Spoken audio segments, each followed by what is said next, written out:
Theseus was simply a metal toy on wheels guided magnetically by a special-purpose computer built into the base of the maze.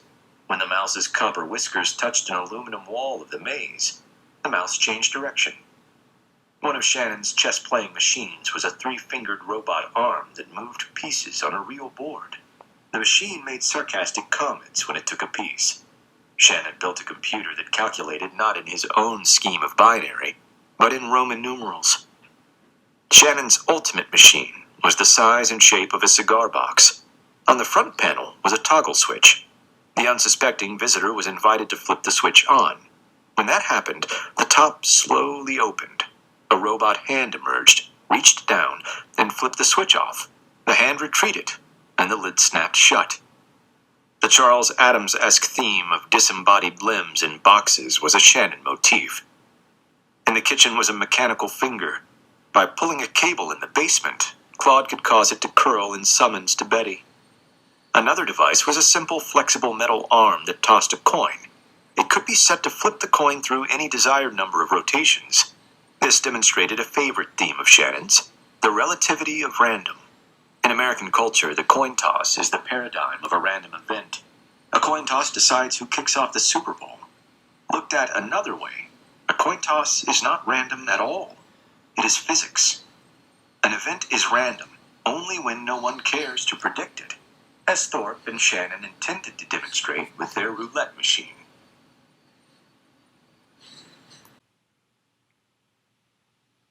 Roulette. Thorpe worked with Shannon as time permitted from early 1960 to June 1961. Shannon's free-spending ways came in handy. They needed a professional roulette wheel to study. Shannon ordered a reconditioned wheel from Reno. With a set of ivory balls, it cost $1,500. They set the roulette wheel on a dusty old slate billiard table and filmed it using a strobe light. A special clock with a high-speed hand that made 1 revolution every second allowed them to time the motion more accurately than Thorpe had. A roulette wheel's inner part, the rotor, rotates within a stationary outer part, the stator. The croupier spins the rotor in one direction and tosses the ball into the stator in the opposite direction. Initially, the ball is moving so fast that centrifugal force presses it snug against the near vertical rim of the stator. As momentum decreases, the ball drops onto the sloped part of the stator. Like a satellite in a decaying orbit, it falls inward in a spiral trajectory. The stator contains vanes or deflectors.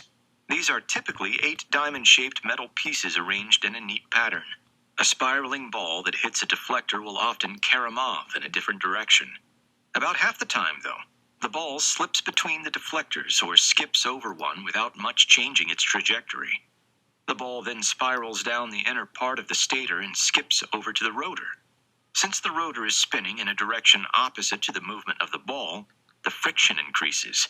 The ball slips farther inward, finally encountering the pockets. There are 38 numbered pockets in the American game. A divider called a fret separates each pocket from its neighbors. The ball usually hits a few frets before settling into a pocket. As in a head-on freeway collision, the relative speed between ball and frets is high. This part of the ball's trajectory is hardest to predict. They didn't need an exact prediction. Narrowing down the ball's destination to a half of the wheel would provide a whopping advantage. During one of these sessions, Thorpe discovered that he was able to guess approximately where the ball would land. It was like ESP. He and Shannon discovered the reason. The wheel was slightly tilted. This made the ball favor the downhill side of the wheel. Picture a roulette wheel mounted vertically on the wall, like a clock.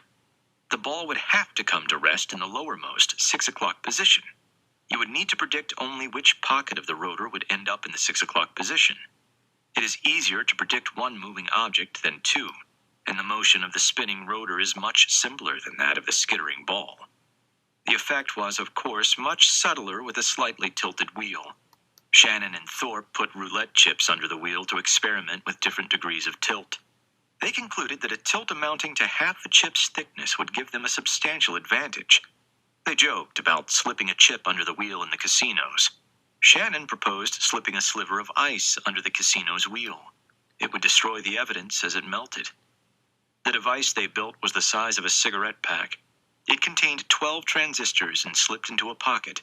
The user needed to measure the initial position and velocity of the two moving objects, the ball and the rotor. To do that, the user mentally picked a reference point on the stator. When a point on the rotor passed this reference point, the user clicked a toe-operated switch concealed in his shoe. He clicked again when the rotor point passed the reference point again, having made a full revolution. A third click signaled when the ball passed the reference point, and a fourth when it had made a full revolution. From this data, the device predicted the segment of the wheel in which the ball was most likely to land. The device's predictions were accurate only to within about 10 pockets. There was not much point in informing the user of the exact most likely number. Imagine the roulette wheel as a pizza divided into 8 equal pieces. Shannon called the pieces octants.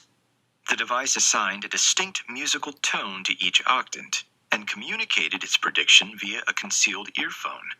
Thorpe mentally ticked off the notes as do, re, mi, fa, sol, la, ti, do. The computer played notes while it was computing, then stopped. The last note told what octant to bet on. Each octant consisted of 5 numbers that are close together on the rotor. Some octants overlapped. One of the octants was 00, 1, 13, 36, 24. An octant's numbers are not close on the betting table layout. The bettor would have to scramble to place bets on 5 assorted numbers. It was not crucial that he bet all the numbers as long as he only placed bets on the right numbers. Shannon and Thorpe estimated that with the octant system and a modest degree of tilt, they could achieve a 44% edge on the house. Both men realized how fragile their scheme was. If ever the casinos got word of the operation, they could simply refuse to accept bets after the ball had been thrown. The scheme thus depended on keeping it secret. Shannon told Thorpe that an analysis had shown that any 2 people in the United States were likely to be connected by a chain of about 3 mutual friends. He must have been referring to the 1950s work of MIT political scientist Étienne de Solapoule, rather than the now better-known 1967 study of Harvard psychologist Stanley Milgram that found 6 degrees of separation. Shannon was concerned that word might have already gotten out, maybe from the original UCLA discussion. A few nodes in the social network could link an MIT scientist to a Las Vegas casino boss.